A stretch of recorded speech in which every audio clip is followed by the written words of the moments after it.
तो कल 11वें क्वेश्चन पे आ चुके थे हम, 10वें क्वेश्चन तक कर चुके हैं।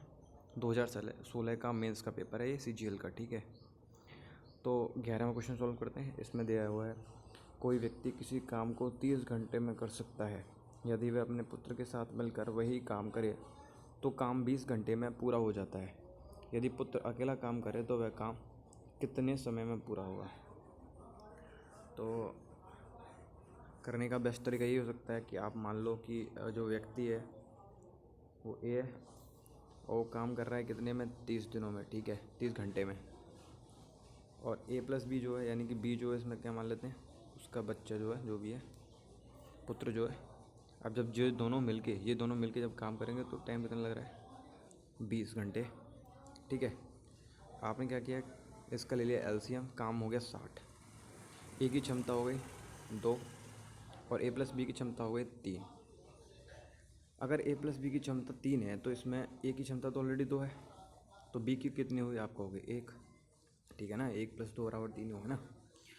तो एक कितने दिनों में कितने घंटों में काम करेगा ये, तो आप कहोगे 60/1, यानी 60 आंसर आ जाएगा, ठीक है ना।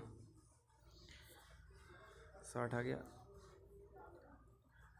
नेक्स्ट क्वेश्चन है, एक पानी का नल किसी टब को P घंटे में भर सकता है और नीचे लगा सिंक उसे Q घंटे में खाली कर सकता है। और ये भी दिया हुआ है कि जो P है ना वो छोटा है Q से, ठीक है। इसका मतलब समझ रहे हो आप, क्योंकि उसे खाली करने में ज़्यादा वक्त लग रहा होगा। इसका कहने का मतलब बस इतना है। और नल व सिंक दोनों खुले हों तब टब R घंटे में भरेगा। तो रिलेशन पूछा है क्या होगा RPQ में। आप कहोगे कि जब दोनों खुले हुए हैं तो कितने घंटे में भर रहा है, तो उसने लिखा हुआ R घंटे में।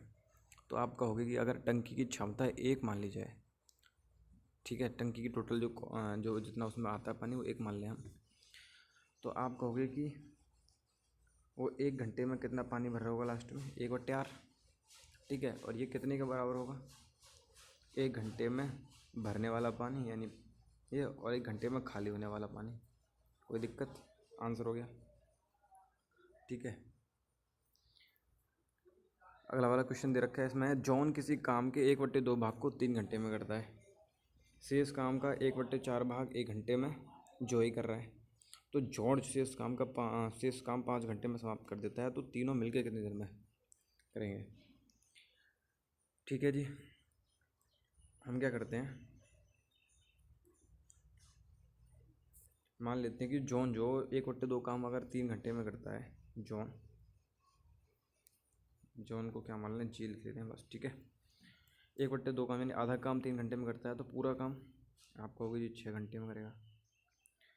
अब ये जो जॉय है वो 1/2 काम का भी 1/4 यानी 1/8 हो गया। 1/8 काम अगर 1 घंटे में कर रहा है तो पूरा काम कितने में करेगा जॉय, तो आप कहोगे जी जॉय करेगा 8 घंटे में पूरा काम, ठीक है। अभी जॉर्ज जो शेष काम जो है 5 घंटे में कर रहा है, अभी हमें शेष काम तो पता नहीं है। हम क्या करते हैं, इन दोनों का एलसीएम ले लेते हैं, ठीक है। तो जब इन दोनों का एलसीएम लोगे आप, तो आप कहोगे जी जी आ गया 24 एलसीएम, ठीक है। 24 एलसीएम आ गया। जॉय ने कर दिया इसका आधा काम, यानी 24 में से 12 बच गया। 12 में से 1/4 काम कर दिया किसने, जॉय ने, ठीक है। जॉन ने करा था 12 काम, जॉय ने कर दिया 12 का भी 1/4 यानी 3 काम, बचा कितना, 9 काम बच गया। 9 काम को कौन कर रहा है, जॉर्ज कर रहा है। कितने टाइम में कर रहा है, आप कहोगे 5 घंटे में। तो क्षमता कितनी होगी, 9/5 यानी 1.8, ठीक है। अब हमको ये क्या पता चल रहा है, जॉन की क्षमता कितनी थी, 24। जो की क्षमता कितनी थी, 8 थी या 24, यानी ये दोनों आगे इन दोनों की क्षमता, और जॉर्ज की 1.8। तो इन तीनों की क्षमता कितनी होगी, 4 + 3 7 और 1.8 यानी 8.8 हो गई। टोटल काम कितना हो गया, 24 दिया हुआ है, तो 24/8.8, ठीक है ना। जब तीनों मिलके उस काम को कर रहे होंगे तो ये हुआ, ठीक है। तो इसको जब हम डिवाइड कर लेते हैं, पॉइंट हटाते हैं, तो ये हो गया 240/88, बड़े प्यार से 8 से कट जाएगा, 30/11, तो ये आ गया 2 सही 8/11, ठीक है ना। 11 दूनी 22 और 8 30/11, बात वही है, ठीक है ना। अब चलते हैं नेक्स्ट क्वेश्चन में। 114वां क्वेश्चन है, ए किसी काम के 2/5 भाग को 9 दिन में करता है, फिर बी आ जाता है और वे दोनों मिलकर से इस काम को 6 दिन में समाप्त कर देते हैं। बी अकेला उस काम को कितने दिन में पूरा करेगा। देखो फिर यहाँ पे वही मान लेते हैं, हम क्या करते हैं, ए 2/5 भाग को 9 दिन में करता है, मैं लिख देता हूँ ए। पूरा काम कितने दिन में करेगा, तो आप क्या करोगे, 5/2 की गुणा कर दोगे 9 में, तो 9×5 45/2, 45/2 दिन में ये पूरा काम कर रहा होगा। अभी दोनों कितने देर में कर देते हैं, तो आप कहते हो ए प्लस बी जो है वो 6 दिन में कर रहे हैं। कितना काम, 2/5 ऑलरेडी हो चुका था, बचा कितना होगा 3/5। 3/5 अगर 6 दिन में कर रहे हैं तो वो पूरा काम कितने में करेंगे, तो 6 में 5/3 की गुणा कर दोगे तो 30/3 है 10 आ जाएगा। बस इतना ही काम करना था इसमें, बाकी कुछ नहीं बचा था। आप इसका एलसीएम ले लोगे 90, 45 से 2 बार जाता, 45/2 से 4 बार जाएगा, 10 से कितनी बार जाएगा, आप कहोगे 9 बार जाएगा। ए की क्षमता 4 हो गई, बी की क्षमता 9 हो गई, सॉरी बी की क्षमता 5 हो गई, क्योंकि ए की क्षमता ऑलरेडी 4 है, यहाँ पे 4 और 5 9 हो जाएगा, 5 हो गई। आपसे पूछा है बी अकेला कितने दिनों में करेगा, आप कहोगे काम टोटल 90 है, क्षमता उसकी 5 है, तो 90/5 यानी 18 दिनों में करेगा, इसमें कोई बड़ी बात है नहीं, ठीक है। नेक्स्ट क्वेश्चन दे रखा है, ए और बी की दैनिक मजदूरी दे रखी है 3.5 रुपये और 2.5 रुपये। ए जब काम समाप्त करता है तो 63 रुपये मिलते हैं। इससे क्या पता चलता है कि अगर जब 63 रुपये मिलते हैं ए को 3.5 के हिसाब से वो काम कर रहा है, तो आप कहोगे जी 63/3.5 दिन में करे होंगे काम, तो आप 3.5 को 7 मान लोगे तो 63 का दूना हो जाएगा, या डायरेक्ट देखो 7 नियम 63 तो 18 आ गए यहाँ, यानी कि ए जो है 18 दिन में काम ख़त्म कर रहा होगा। और बी को मिल रही है 2.5 रुपये मजदूरी और 75 दिन में काम कर रहा है, तो आप 2.5 का भाग दोगे 75 में तो ये आ जाएगा 30, यानी बी कर रहा है 30 दिन में और ए कर रहा है 18 दिन में काम। दोनों कितने दिन में करोगे, एलसीएम मारोगे 90, 18×5 90, 30×3 90, दोनों की क्षमताएँ आ गई, ये काम 90 आ गया, तो 90/8, ठीक है। 90/8 होगा क्या, 90/8 दिन लगेंगे इन दोनों को, अगर दोनों मिलके काम करेंगे तो।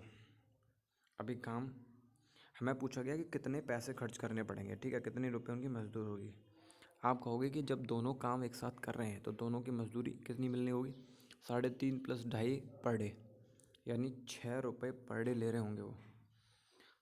बस हो गया, 90/8 × 6 कर देना बस, ठीक है, 90/8 × 6, ये आ गई उनकी मजदूरी। बड़े प्यार से इसे काट दो, 2 से 3 बार, 4 बार, 9×3 27, 270/4, 4×6 24, यह आ जाएगा 67.5, ठीक है आंसर। चलते हैं अगले क्वेश्चन पे। 116 क्वेश्चन थोड़ा सा कटा हुआ है, मैं यहीं पे कर देता हूँ इसे। A man does double the work done by boy. एक आदमी जो है एक लड़के से जो है डबल काम करता है, मैं मान लेता हूँ मैन ये रहा और बॉय ये रहा। मैन करता है 2 काम, बॉय करता है 1 काम। The number of days 3 man and 4 boy, 3 man यानी 3 दूनी 6 + 4 बॉय 4 यानी 10, ये होगी टोटल क्षमता 10, ठीक है। अभी आगे क्या दिया हुआ है, will take to finish a work which can be done by 10 man and 8 days, यानी 10 मैन यानी 10 आदमी 8 दिन में जितना काम करते हैं। आप कहोगे 10 आदमी 8 दिन में कितना काम करते हैं, तो 10 आदमी है तो क्षमता 2 दिन है 8, ठीक है। ये हो गया पूरा दिया हुआ, ये काम हो गया। करवाना कितने से, 3 मैन और 4 बॉय, जिनकी क्षमता कितनी आ गई थी, 10 आ गई थी ऑलरेडी, ये आ गई ऊपर, ठीक है। ये कट गया 10 से 10, यानी इन्हें कितना टाइम लगने वाला है, 8 दूनी 16 दिन लगने वाले हैं, कोई दिक्कत है नहीं इसमें, ठीक है। नेक्स्ट क्वेश्चन है, किसी वस्तु की अंकित कीमत उसके क्रय मूल्य से 30% अधिक अंकित करी गई है, 10% की छूट दे दें तो लाभ प्रतिशत पूछा है। 2 तरीके हैं करने के, या तो आप मान लो कि 100 CPA 30% अधिक यानी कि 130 MP कर दिया। इसका 10% छूट दिया, देन 13 छूट हो गया। अभी भी कितने का बचा? 117 का। फ़ायदा कितना हो गया? 17% आंसर। पहला तरीका ये होता है। दूसरा तरीका क्या होता है? आप लिखो कि 30% अधिक अंकित किया गया है, यानी 10 से 30। छूट कितनी दी है? सॉरी 10 से 13, ठीक है, 10 से 13। छूट कितनी की है? 10%, यानी कि 10 की चीज़ 9 में। इधर आ गया 10, 10 गुणा 10 100। इधर आ गया 117, अभी भी 17% का फ़ायदा हो गया, ठीक है। Question number 118। एक व्यापारी किसी वस्तु का मूल्य उसके उत्पादन लागत पर 40% की वृद्धि पर तय करता है। अब वह 20% की छूट पर बेचकर 48 रुपये का मुनाफा कमाता है। उत्पादन लागत बताइए। बड़ा सिंपल है, आपने क्या मान लिया? उत्पादन लागत 100, 40% अधिक अंकित किया यानी 140 हो गया अंकित। 20% छूट दे दी है, 14 दूनी 28 की छूट मिल गई। तब भी ये कितने का बिक गया? 112 का। 100 की चीज़ थी, 112 की बिक गई। फ़ायदा कितने का हुआ? 12। 12 की वैल्यू दे रखी है सवाल में 48। 1 की वैल्यू 4 हो गई, 100 की वैल्यू 400, ठीक है। सवाल नंबर 119, यानी 19 सवाल नंबर है। एक घड़ी विक्रेता एक घड़ी पर जो उसे विदेश में 500 की पड़ती है 10% सीमा शुल्क देता है। 10% सीमा शुल्क देते ही उसका खर्चा कितना हो गया? 500 की चीज़ पे 50 का हो गया, यानी 550 का खर्चा हो गया जी एक घड़ी पे, ठीक है ना। वह खरीदारों को 25% की छूट देकर 20% लाभ कमाना चाहता है। तो भैया CP इधर लिख लेते हैं, MP इधर, CP कितना है? 25% की छूट दी जा रही है ना। नहीं, 20% की वह खरीदारों को 25% की छूट देकर, यानी 75 की चीज़ कितना लाभ कमा रहा है?